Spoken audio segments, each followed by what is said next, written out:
1978 থেকে 2008 দীর্ঘ 30 বছর বামফ্রন্ট পরিচালিত ত্রিস্তরীয় পঞ্চায়েতি ব্যবস্থা, অবিভক্ত মেদিনীপুর এবং 2002 সালে 25টি ব্লক নিয়ে গড়ে ওঠা পূর্ব মেদিনীপুর জেলা জুড়ে গ্রামীণ জনগণের সার্বিক উন্নয়নে সফলতার সাথে কাজ করে চলেছে। আর তার ফলে দ্রুত পাল্টে গেছে জেলার গ্রাম জীবনের প্রতিটি ক্ষেত্র।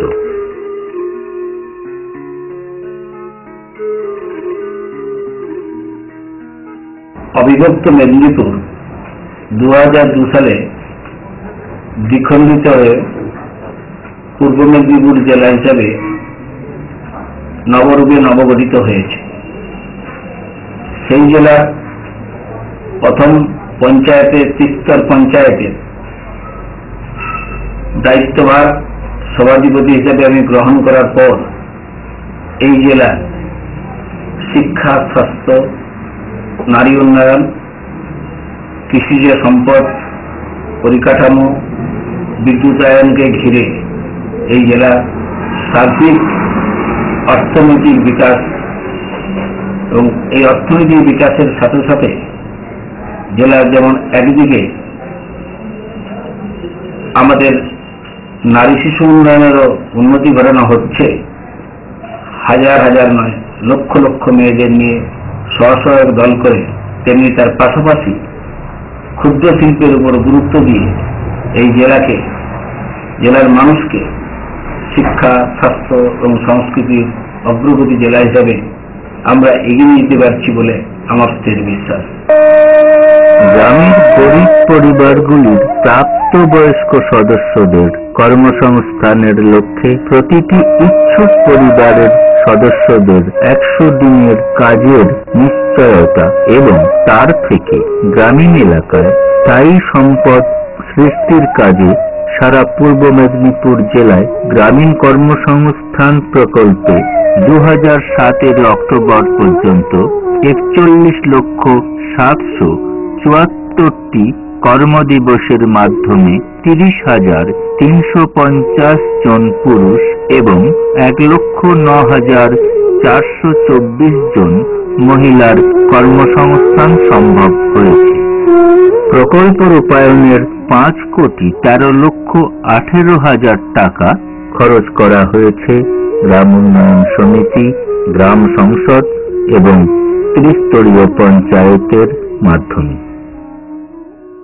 সারা পশ্চিমবঙ্গের মহিলা সমাজকে এগিয়ে আনতে দ্রুত বিকশিত যে স্বয়ংভরতা আন্দোলন, সেই আন্দোলনের সফলতায় পূর্ব মেদিনীপুর জেলার উজ্জ্বল উপস্থিতি তৈরি হয়েছে সারা জেলায় 14,294টি স্বয়ংভর গোষ্ঠী এবং তাদের নিয়ে 64টি সংঘ এবং একটি মহাসংঘ গড়ে ওঠায়। স্বয়ংভর গোষ্ঠীর মহিলাদের বিভিন্ন কাজের মাধ্যমে তাদের আয় রোজগার বাড়িয়ে তুলতে পূর্ব মেদিনীপুর জেলা পরিষদ যেমন সর্বতোভাবে তাদের সহযোগী থেকেছে, তেমনি আগামী দিনে তাদের জন্য আরো নতুন নতুন কর্মক্ষেত্রের সৃষ্টি এবং উৎপাদিত দ্রব্যগুলির বিক্রির বাজার তৈরির যোগাযোগে সচেষ্ট থাকবে, যাতে আর্থ সামাজিক বৈষম্য থেকে আমাদের জেলার মায়েদের পূর্ণ মুক্তি ঘটে। পূর্ব মেদিনীপুর জেলার পঞ্চায়েতি ব্যবস্থার মূল উদ্দেশ্য গ্রামের মানুষদের সার্বিক উন্নতি সাধন আর সেই লক্ষ্য পূরণে গ্রামীণ স্বাস্থ্য পরিষেবার মজবুত পরিকাঠামো গড়ে তুলতে সারা জেলা জুড়ে 4,626টি অঙ্গনওয়াড়ি কেন্দ্র, 706টি উপস্বাস্থ্য কেন্দ্র, 52টি প্রাথমিক স্বাস্থ্য কেন্দ্র, 21টি ব্লক স্বাস্থ্য কেন্দ্র, 3টি গ্রামীণ হাসপাতাল গড়ে তোলা হয়েছে। এগুলির মাধ্যমে জেলার গ্রামীণ জনসাধারণের কাছে রোগ প্রতিরোধ, স্বাস্থ্য সচেতনতা এবং চাওয়া মাত্র চিকিৎসা পাবার ব্যবস্থা হয়েছে। পূর্ব মেদিনীপুর জেলায় জেলা পরিষদ 5 বছর মেয়াদ পূরণ করতে চলেছে।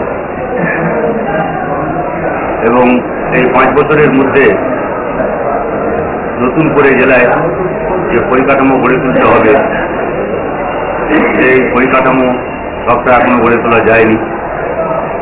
নানা অসুবিধার মধ্যেই তাদের কাজ করতে হয়েছে, এখনো করতে হচ্ছে।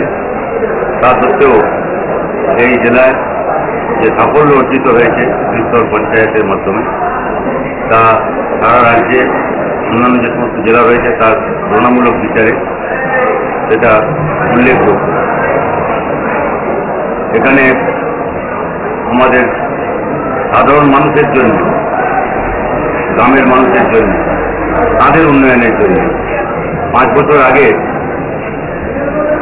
যা ছিল এখানে আমাদের শিক্ষা, স্বাস্থ্য, কর্মসংস্থান, মানুষের জন্য, গৃহহীন মানুষের জন্য ঘরবাড়ি তৈরি, স্বনির্ভর গোষ্ঠী গঠন, কৃষি, শিল্প, এই সব ক্ষেত্রে 5 বছরের মধ্যে অভূতপূর্ব অগ্রগতি হয়েছে। পঞ্চায়েতের মাধ্যমে যে সমস্ত স্বনির্ভর গোষ্ঠী গঠনের আন্দোলন, স্বর্ণজয়ন্তী গ্রামীণ রোজগার যোজনায় যেটা পরিচালিত হয়, তাতে 14,294টি গোষ্ঠী ইতিমধ্যেই গঠিত হয়েছে, যারা অনেক দৃষ্টান্তমূলক কাজ করছেন এবং সারা রাজ্যে এবং দেশে তা প্রশংসিত হয়েছে। আমাদের যে প্রাথমিক বিদ্যালয় আছে তার বাইরে পঞ্চায়েত যেগুলি করেছে, যেখানে প্রাথমিক বিদ্যালয় ছিল না, স্কুলবিহীন গ্রাম বা পাড়ায় যেখানে ছেলেমেয়েদের যেতে অসুবিধা হয়, সেই সংখ্যা এখন 1458 প্রায় শিক্ষাকেন্দ্র। মাধ্যমিক শিক্ষাকেন্দ্র 5 বছর আগে একদম ছিল না, এখন সেই মাধ্যমিক শিক্ষাকেন্দ্রে 90টির মতো এখন করা হয়েছে। মাধ্যমিক স্তরের ছাত্রছাত্রীরা যেখানে শিক্ষার সুযোগ পাচ্ছিলেন না, তারা সেখানে সুযোগ পাচ্ছেন। সর্বস্বাস্থ্য অভিযান যেটা, এখানে পঞ্চায়েতের হাতে আমাদের অনেক সমস্যা বিকেন্দ্রীভূত করা হয়েছে। প্রত্যেক গ্রাম পঞ্চায়েত স্তরে সেখানে